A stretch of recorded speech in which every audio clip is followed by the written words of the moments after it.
vismayakudil. இன்னைக்கு வந்து எல்லாருக்குமே பிடிச்ச மாதிரி ஒரு சிம்பிளான ரெசிபி வீடியோ தான் நம்ம பார்க்க போறோம்.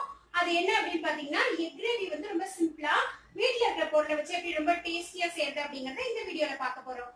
சோ வாங்க வீடியோக்குள்ள போகலாம்.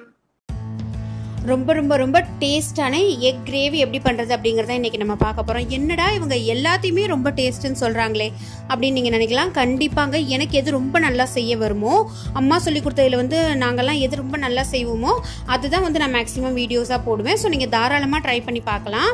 அது செய்கிறப்பவே உங்களுக்கு தெரியும் எந்த அளவுக்கு டேஸ்ட்டாக இருக்கும் அப்படின்னு சொல்லிட்டு. ஸோ இப்போ வந்து கொஞ்சோண்டு வந்து எண்ணெய் ஊற்றிட்டு, ஒரு டேபிள் ஸ்பூன் அளவுக்கு எண்ணெய் ஊற்றிக்கிட்டு, கொஞ்சோண்டு மிளகாய் தூள், மஞ்சள் தூள், அதுக்கப்புறமா உப்பு, இதை வந்து லைட்டாக எண்ணெயில் மிக்ஸ் பண்ணி விட்டுருங்க. அடுப்பை வந்து கொஞ்சம் ஃப்ளேம் வந்து சின்னதாகவே வச்சுக்கோங்க, ஏன்னா வந்து இது எதுவுமே கருகிடக்கூடாது. ஸோ இந்த மாதிரி நம்ம மிக்ஸ் பண்ணதுக்கு அப்புறமா நான் வந்து ஒரு முட்டையை வந்து ஒரு 4ஆக கீறி வச்சுருக்கேன். அதே மாதிரி கீறி வச்ச எல்லா முட்டையுமே போட்டு இதில் வறுத்துருங்க. இந்த மாதிரி பண்ணுறப்ப என்ன ஆகும் அப்படின்னு பார்த்தீங்கன்னா, நம்ம வந்து பிளெயினாக கட் பண்ணி அந்த கிரேவியில் போடுறத விட இந்த மாதிரி செஞ்சுட்டு போடுறப்ப அந்த முட்டைக்குள்ளேயும் ஒரு டேஸ்ட் இருக்கிற மாதிரி நீங்கள் ஃபீல் பண்ணுவீங்க. ஸோ இந்த மாதிரி வறுக்கிறப்ப இந்த மிளகாய், மஞ்சள் இதெல்லாம் வந்து அந்த கிரேவியில் சேர்ந்து பார்க்கவும் ரொம்ப கலர்ஃபுல்லாக இருக்கும், டேஸ்ட்டும் ரொம்ப நல்லாயிருக்கும். இப்போ வந்து ஒரு 2 டேபிள் ஸ்பூன் அளவுக்கு எண்ணெய் ஊற்றிட்டேன். எண்ணெய் காஞ்சதுக்கப்புறமா 2 கிராம்பு, அதுக்கப்புறமா பட்டை போட்டுட்டேன். கொஞ்சோண்டு ஜீரகம், ரொம்ப வந்து பட்டை இல்லை சாரி, அந்த பே லீஃப் போட்டேன். அதுக்கப்புறமா ஜீரகம், இந்த கிராம்பு எல்லாமே பொரிஞ்சதுக்கு அப்புறமா 1 கப் அளவுக்கு நான் வந்து வெங்காயத்தை வந்து போட்டிருக்கேன். இது அளவில் பார்த்தீங்கன்னா ஒரு பெரிய வெங்காயம் வந்து 2 வெங்காயம் எடுத்திருக்கேன். ஸோ அதுக்கு வந்து 1 தக்காளி மட்டும்தான் நான் எடுத்துக்க போகிறேன். இதை வந்து நம்ம எப்போதுமே மூடி வந்து வதக்கிறப்ப சீக்கிரமாக அந்த கண்ணாடி மாதிரி வந்துடும். ஸோ அதனால தான் நம்ம வந்து மூடி வச்சு எப்போதுமே வதக்கிட்டு மூடி வைக்கிறோம். இப்போ பார்த்தீங்கன்னா நல்ல கண்ணாடி மாதிரி வந்துடுச்சு.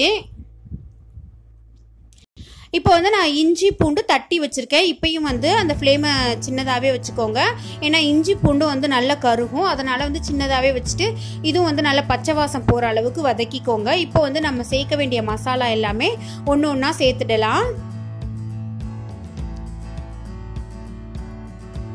நான் பார்த்தீங்கன்னா 1 டீஸ்பூன் அளவுக்கு கரம் மசாலா, அது அப்படியே மறைஞ்சிடுச்சு. அதில் 1 டேபிள் ஸ்பூன் அளவுக்கு மிளகாய் தூள் சேர்த்துக்கிட்டேன்.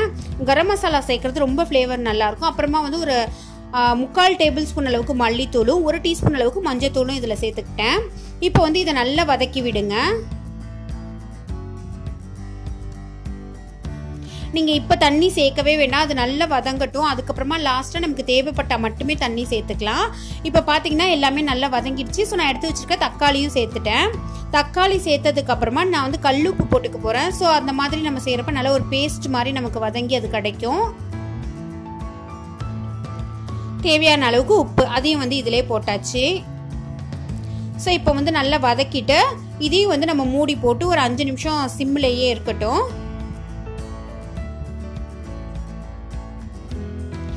இது வேகிற அந்த டயத்தில் பார்த்தீங்கன்னா கொஞ்சம் வந்து தேங்காய், அதுக்கப்புறமா வந்து அதில் மிளகு, கொஞ்சம் ஒரு 4 முந்திரி பருப்பு அளவுக்கு சேர்த்து நல்ல ஸ்மூத்தான பேஸ்ட்டாக வந்து அரைச்சி வச்சுக்கோங்க. நம்ம முந்திரி பருப்பெல்லாம் சேர்க்கறதுனால அந்த கிரேவியோட டேஸ்ட் வந்து ரொம்ப அபாரமாக இருக்கும். நீங்கள் ஒரே ஒரு தடவை ட்ரை பண்ணி பாருங்கள், கண்டிப்பாக இதை அடிக்கடி செய்ய ஆரம்பிச்சிடுவீங்க. ஸோ வந்து இது நல்லா வதங்கினதுக்கு அப்புறமா அந்த தேங்காய், அப்புறம் மிளகு, அப்புறம் வந்து அந்த முந்திரி பருப்பு அந்த விழுதை வந்து நம்ம இதில் ஊற்றிட்டு நல்லா மிக்ஸ் பண்ணி விட்டுட்டு ஒரு 10 நிமிஷம் அப்படியே சிம்லேயே வச்சுருங்க. உங்களுக்கு தண்ணி தேவைப்பட்டால் தாராளமாக இந்த ஸ்டேஜில் சேர்த்துக்கோங்க. ஸோ பார்த்தீங்கன்னா எண்ணெய் எல்லாமே பிரிஞ்சு வந்து அந்த 10 நிமிஷத்துலேயே பார்க்கவே கலர் எவ்வளோ அழகாக இருக்குது பாருங்கள். இப்போ வந்து நம்ம கட் பண்ணி அந்த மிளகாய், மஞ்சள் தூள், அதுக்கப்புறமா உப்பில் வறுத்து வச்சுருக்கோம்ல முட்டை ஒன்று ஒன்றா போட்டுடலாம். அது மேலே வேணாலும் நீங்கள் கொஞ்சம் கிரேவியை எடுத்து ஊற்றிட்டு ஒரு 5 நிமிஷம் அடுப்பு அப்படியே அணைக்காமல் வச்சுட்டு அதுக்கப்புறமா ஆஃப் பண்ணி வச்சிட்டிங்கன்னா ரொம்ப டேஸ்ட் நல்லாயிருக்கும். இப்போ எல்லா முட்டையுமே நம்ம போட்டுட்டோம். நம்ம வந்து கருவேப்பிலை வந்து இதை நம்ம வதக்கிறப்ப சேர்க்கவே இல்லை. ஸோ தேவையான அளவுக்கு கருவேப்பிலை, அப்புறமா வந்து கொத்தமல்லி, இதை சேர்த்துட்டு அதுக்கப்புறமா மூடி வச்சோன்னா அதை திறக்கிறப்ப ஒரு ஸ்மெல்லு சூப்பராக வரும். அதை என்ஜாய் பண்ண மிஸ் பண்ணிடாதீங்க.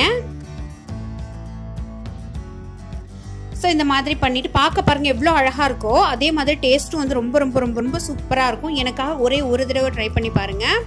கொத்தமல்லி தூவிட்டு அதுக்கப்புறமா வந்து கருவேப்பிலையும் தூவப்புறம் தூவிட்டு மூடி வச்சுட்டு நம்ம கொஞ்சம் நேரம் கழிச்சு சாப்பிட்றதுக்கு ஒரு சூப்பரான எக் கிரேவி வந்து ரெடி ஆயிடுச்சுங்க. இந்த வீடியோ உங்களுக்கு பிடிச்சிருக்குன்னு நினைக்கிறேன். கண்டிப்பாக இதை ட்ரை பண்ணிவிட்டு எப்படி வந்ததுங்கிறத எனக்கு கமெண்ட் செக்ஷனில் போஸ்ட் பண்ணுங்கள். என்னோட ரெசிபீஸ்லாம் நீங்கள் ட்ரை பண்ணுறப்ப எனக்கு அவ்வளோ சந்தோஷமாக இருக்குது. ஸோ இதே மாதிரி இன்னொரு வீடியோவில் நம்ம மீட் பண்ணலாம். தேங்க்யூ ஃப்ரெண்ட்ஸ், பாய்.